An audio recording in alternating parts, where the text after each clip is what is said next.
तो हाँ जी, देखो जी, आपका नाम रोशन है और आपकी कुंडली बनी है मेष लग्न की। राशि आपकी तुला है।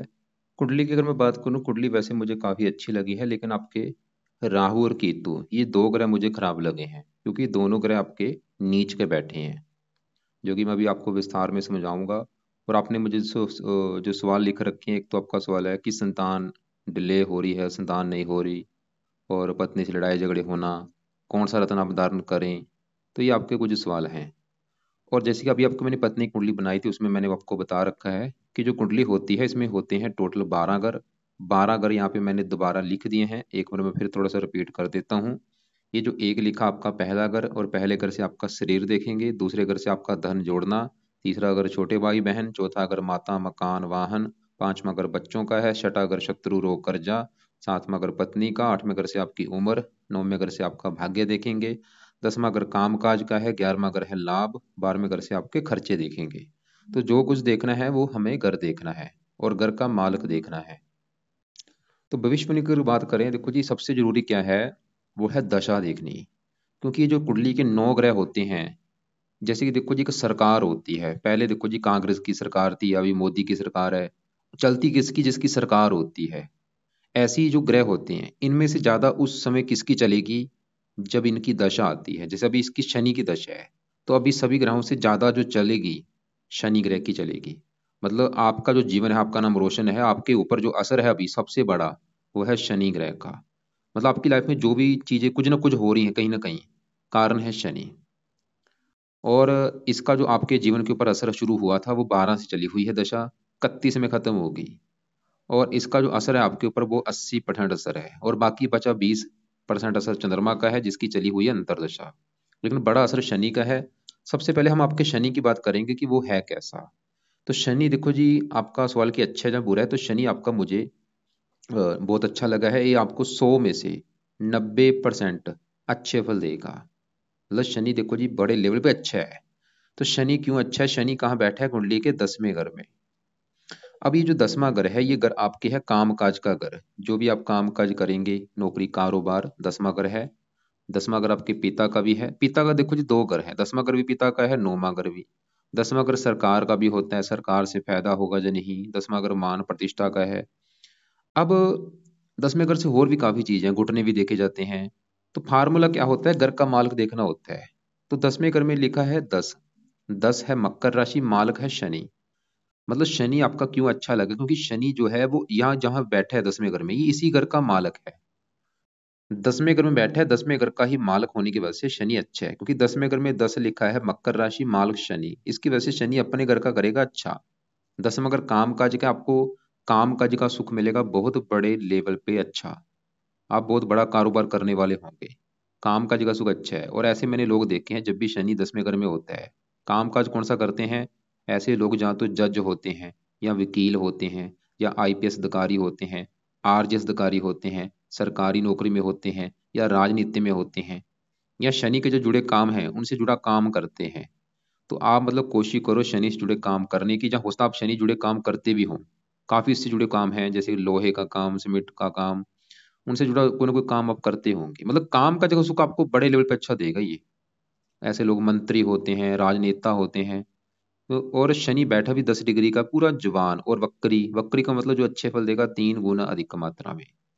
तो काम का जगह सुख अच्छा है। 10वां घर सरकार का, सरकारी कामों के लिए अच्छा, मान प्रतिष्ठा का, मान प्रतिष्ठा अच्छी, पिता के लिए अच्छा है। और शनि का एक और घर है, वो है ये 11वां घर। और 11वां घर है लाभ का घर। लाभ, बड़े भाई बहन, इच्छा पूर्ति, आमदनी। तो 11वें घर में क्योंकि 11 लिखा है, कुंभ राशि, मालिक शनि।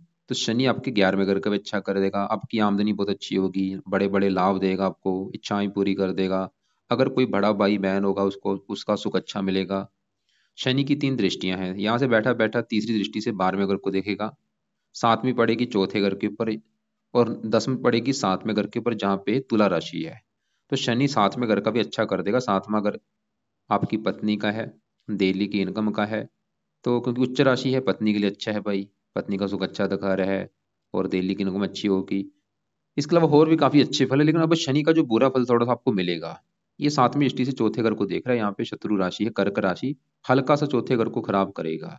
वैसे चौथे घर में गुरु उच्च का है, सूर्य है, ये फिर भी चौथे घर का अच्छा करेंगे, मकान वाहन के लिए अच्छा है, लेकिन थोड़ा सा शनि की वजह से हल्का सा मकान वाहन संबंधी कोई दिक्कतें परेशानियां आएंगी, लेकिन ज्यादा नहीं वैसे।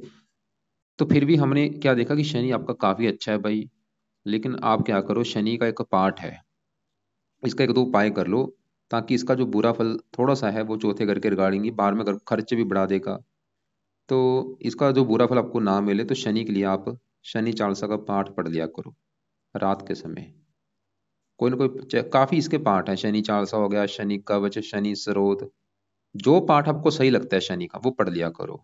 वैसे शनि चालीसा पढ़ लोगे, ये आसान है, आसानी से आप पढ़ लोगे, चाहे सुन लिया करो। दूसरा उपाय, शनि मंदिर जाते रहो। और इसके अलावा आप तीसरा उपाय कर सकते हैं, शनिवार का व्रत रख सकते हैं। इसका कारण एक और है, आपको मैं बताऊंगा, क्योंकि आपको मुझे एक सवाल लिख रखा था कि संतान का सुख नहीं मिल रहा। क्योंकि देखो जी, संतान के लिए एक तो ये लगन कुंडली होती है, एक सतमांश कुंडली होती है। अगर बिल्कुल गहराई में जाना है, संतान आपकी संतान का सुख देखना है, तो सतमांश कुंडली देखनी पड़ती है। और आपकी जैसे कि यहाँ पे देखो, ये है लगन कुंडली, और ये आपकी नवाज कुंडली। आपकी मैरिज लाइफ में दिक्कतें आने का कारण ये साथ में घर में केतु का नीच का बैठना है नवाज कुंडली में। एक सतमांश कुंडली होती है। अब ये सतमांश कुंडली किसके लिए होती है? संतान और उसकी संतान। तो आपकी संतान का अगर सुख देखना है, संतान के लिए सतमांश कुंडली में पांचवा घर देखना पड़ेगा। पांचवें घर में क्या लिखा है? 11, जो कि कुंभ राशि। माल कौन बना? शनि, जो कि बैठा है 12वें घर में, हानि के घर में। संतान की हानि कर रहा है शनि, पांचवें घर का मालक होके सतमांश कुंडली में। संतान को लेकर दिक्कतें आपको अगर आ रही है, कहीं ना कहीं कारण आपका पांचवें घर का मालक सतमांश कुंडली में शनि वो कारण बना हुआ है। ऐसे आपकी अगर मैं पत्नी की कुंडली देखता हूँ, उसकी भी आपको मैं दिखाता हूँ उसका भी पांच सतमांश कुंडली में, तो वो आपकी मैं दिखाई देता हूँ आपको। यहाँ पे देखो, ये आपकी आ गई पत्नी कुंडली। अब आपको मैं आपकी पत्नी कुंडली में मैंने क्या बोला कि संतान संबंधी अगर दिक्कतें आएंगी, वो पांचवें घर में शनि बैठा है। और इसकी भी अगर मैं सतमांश कुंडली देखता हूँ, तो इसकी भी सतमांश कुंडली में पांचवें घर में क्या लिखा है? 11। ये जो पांचवा घर है, इसमें देखो 11 लिखा है। 11 है कुंभ राशि, मालक माना शनि, जो कि इसका सातवें घर में नीच का बैठा है सतमांश कुंडली में। मेरा आपको समझाने का मतलब ये है कि ये जो है लगन कुंडली जो मैं बना रहा हूँ, एक सतमांश कुंडली होती है। सतमांश कुंडली में आपके पांचवें घर का मालक शनि 12वें घर में बैठा है। मतलब अगर आप ये तीन उपाय करते हैं, शनि चालीसा, शनि मंदिर जाते हैं, शनिवार का व्रत रखते हैं, फायदा क्या होगा? जो लगन में शनि है, तो लगन में तो शनि अच्छा है, लेकिन जो सतमांश में आपको अगर थोड़ी बहुत संतान संबंधी दिक्कत आ रही है, वो दिक्कत नहीं आएगी। मतलब शनि मंदिर में जाके आप ये प्रार्थना कर सकते हैं कि शनि शनि देवता जी, आप मेरी सतमांश कुंडली में संतान के घर के हैं मालक, तो मेरी संतान का सुख मुझे मिले, संतान के लेके जो दिक्कत आ रही वो ना आए। ऐसे आपकी पत्नी आपके साथ जाए, दोनों मंदिर में जाओ, वहां पे प्रार्थना करो। आपकी पत्नी ये बोले कि शनि देवता जी, आप मेरी लगन कुंडली में पांचवें घर में बैठे हैं, क्योंकि उनके लगन में पांचवें घर में शनि बैठा है, वो दिक्कतें पैदा कर रहा है। और उनकी सतमांश कुंडली में भी पांचवें घर का मालक शनि होके नीच का बैठा है।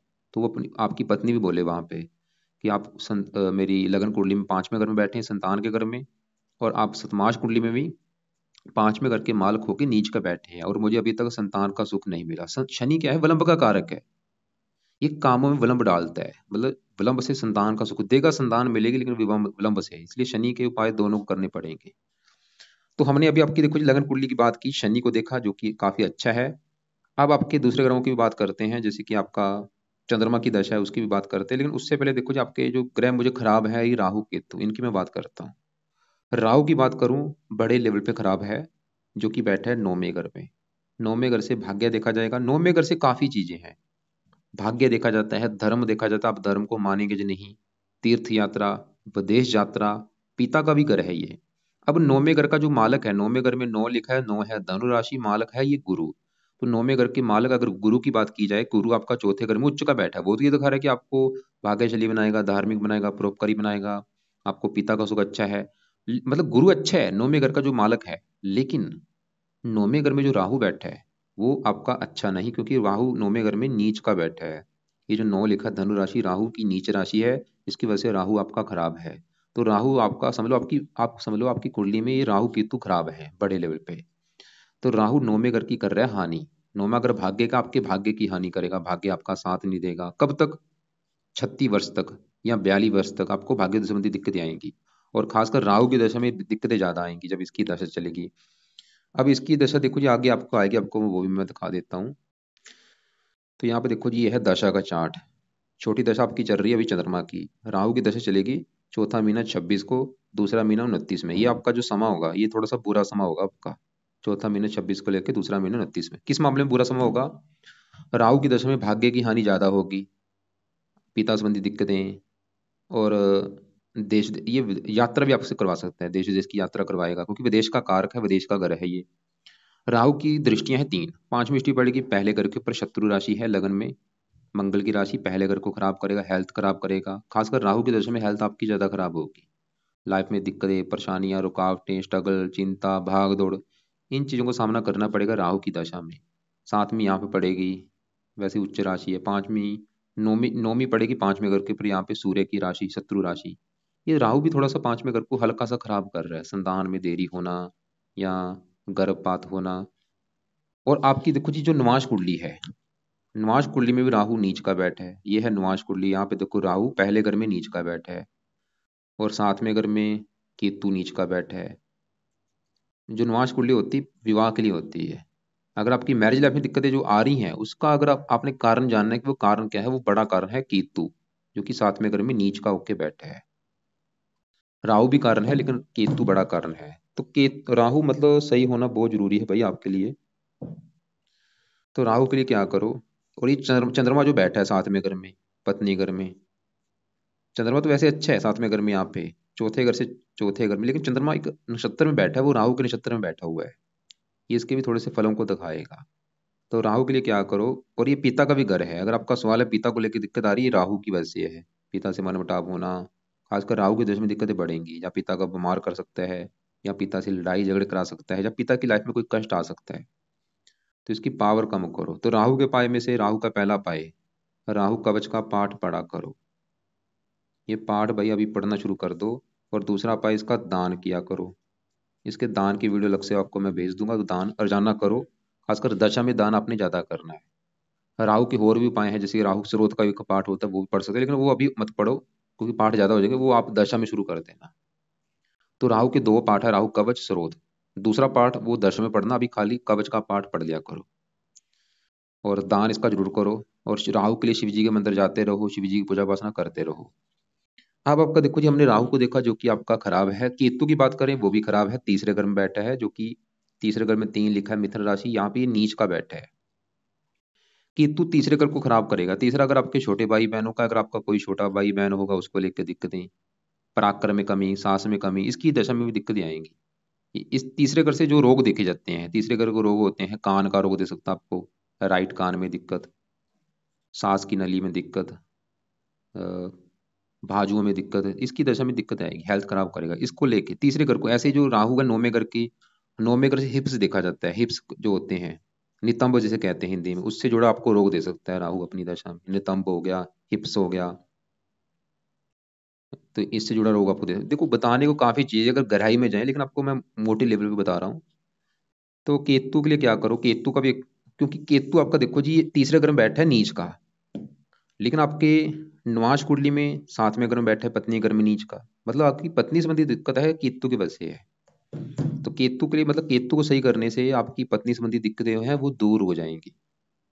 तो केतु के लिए केतु कवच का पाठ पढ़ो, या इसको सुन लिया करो, नहीं पढ़ने आते पाठ ऑडियो लगा के सुन लिया करो।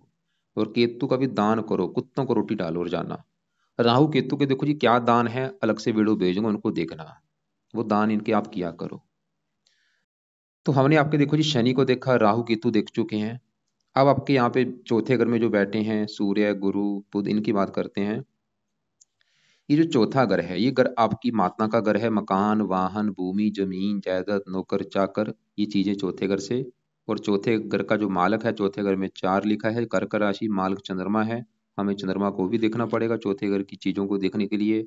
और चंद्रमा के अलावा चौथे घर में सूर्य, गुरु, बुध बैठे हैं, इनको भी देखना पड़ेगा। और चौथे घर के ऊपर शनि की दृष्टि है, वो थोड़ा सा इस घर को खराब कर रहा है, अभी हम वो देख चुके हैं।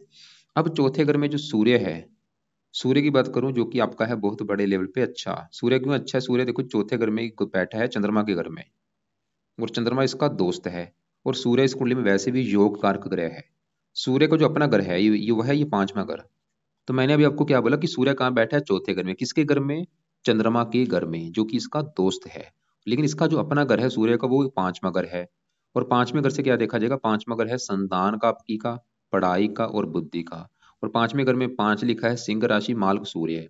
मतलब पांचवें घर की जो चीजें हैं, संतान, पढ़ाई, बुद्धि, तो पांचवें घर के मालक सूर्य से देखी जाएंगी, जो कि चौथे घर में बैठा है। चौथे घर से चौथे घर को सुख भाव कहा गया, सुख। तो पांचवा घर संतान का, संतान चलेगी सुख, संतान से आपको सुख मिलेगा। पांचवा घर पढ़ाई, पढ़ाई से सुख मिलेगा, जो आप पढ़ाई करेंगे उसके द्वारा भी आप सुख आपको मिलेगा।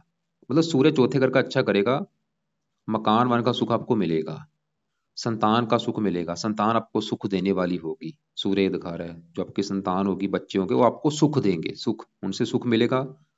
उन आप उनको भी सुख देंगे, उनसे भी आपको सुख मिलेगा। आपको संतान का सुख मिलेगा, पढ़ा लिखा बनाएगा, बुद्धिमान बनाएगा, मकान वन का सुख अच्छा मिलेगा। सूर्य ही दिखा रहा है। लेकिन सूर्य 2 डिग्री, इसका बल आप बढ़ा सकते हैं, बल बढ़ाने के लिए आप इसका रत्न धारण कर सकते हैं। रत्न धारण करने से इसकी पावर कई गुना बढ़ेगी, इसका अच्छे बल मतलब बढ़ जाएंगे। सूर्य को जल कभी नहीं देना। तो रत्न इसका जो वो आप कर सकते हैं वो है, मान के रत्न धारण कर लो। वजन के बराबर आपने लेना है। अगर आपका वेट 80 किलो है, 8.25 रत्ती का ले लो। 70 है, 7.25 रत्ती का ले लो। लेने के बाद इसको गोल्ड में या तांबे में या सोने में, पित्तल में जड़वा लेना। और शुक्ल पक्ष के पहले संडे को धारण कर लेना। सुबह का टाइम, सुबह 7:15 बजे या 8:15 बजे या 9:15 बजे। राइट हैंड की इस रिंग फिंगर में आपने सूर्य के रत्न को धारण करना है। फायदा क्या होगा इसके, इसका बल बढ़ेगा, अच्छे बल बढ़ेगा। अच्छे बल क्या है, क्योंकि संतान के घर का मालक है, संतान के लिए अच्छा होगा, पढ़ाई के लिए अच्छा होगा। जो आपका सवाल भी संतान नहीं हो रही, तो इसका बल बढ़ाओ। इसका वैसे आप मंत्र या भी करो, जब तक आपको संतान का सुख नहीं मिल जाता, तो सुबह के टाइम सूर्य का मंत्र आप किया करो, और सूर्य से प्रार्थना करो कि आपको संतान का सुख मिले। तो एक तो माला जितना आप कर सकते हैं, संडे से स्टार्ट कर लो। ये मंत्र आपने सुबह के टाइम करना है, ओम गृणी सूर्य नमः। सूर्य को जल कभी नहीं देना, सूर्य का दान कभी नहीं करना। लाल कपड़े ज्यादा यूज कर सकते हैं बल्कि आप। अब इसी घर में गुरु बैठा है, गुरु चौथे घर में उच्च का बैठा है, यहाँ पे 4 लिखा है, कर्क राशि, गुरु उच्च का बैठा है। गुरु भी इस घर का अच्छा करेगा, और गुरु का जो अपना घर है वो है 9वां घर, जहाँ पे राहु बैठा है। राहु इस घर की कर रहा है हानि, लेकिन 9वें घर का मालक गुरु उच्च का है, वो चौथे घर में। तो गुरु क्या अच्छे फल देगा, गुरु भी चौथे घर का अच्छा करेगा। मतलब भाग्य से चला गया चौथे घर में, भाग्यवंशी आपको मकान वाहन का सुख अच्छा मिलेगा। मकान वाहन भूमि जमीन जायदाद, ये सुख मिलेंगे अच्छी मात्रा में। गुरु की 5वीं दृष्टि 8वें घर के उम्र के लिए अच्छा है। 7वीं यहाँ पे नीच राशि है, थोड़ा सा अपनी दशा में काम काज में दिक्कतें करेगा। 12वें घर खर्चे, खर्चे भी शुभ कामों के ऊपर होंगे। गुरु अच्छा है, दशा इसकी अच्छी जाएगी। आपने इसका रत्नदान कर रखा है, ठीक है, करे रखो। पीले कपड़े भी जरा यूज कर सकते हैं। अब इसी घर में बुध बैठा है, बुध छठे घर का भी मालक है, तीसरे घर का। तीसरा घर पराक्रम सुख घर में, मेहनत सुख, खुद की मेहनत के बल पर भी आप मकान वन का सुख प्राप्त करेंगे। ननिहाल, छोटा भाई बहन से सुख। वैसे केतु तीसरे घर की हानि कर रहा है कि छोटे भाई बहन को लिख के दिक्कत है, लेकिन तीसरे घर का मालक बुध चौथे घर में, छोटे भाई बहन से आपको सुख मिल सकता है अगर आपके होंगे, खासकर बुध की दशा में। छठा घर ननिहाल, छठे घर का मालक बुध चौथे घर में सुख, ननिहाल से सुख आपको मिलेगा। बुद्धि दिखा रहे हैं, ननिहाल का भी सुख मिलेगा। लेकिन छठा घर रोग, रोग माता, माता को रोगी बना सकता है, या माता से थोड़ा सा मनमुटाव बुध की दशा में।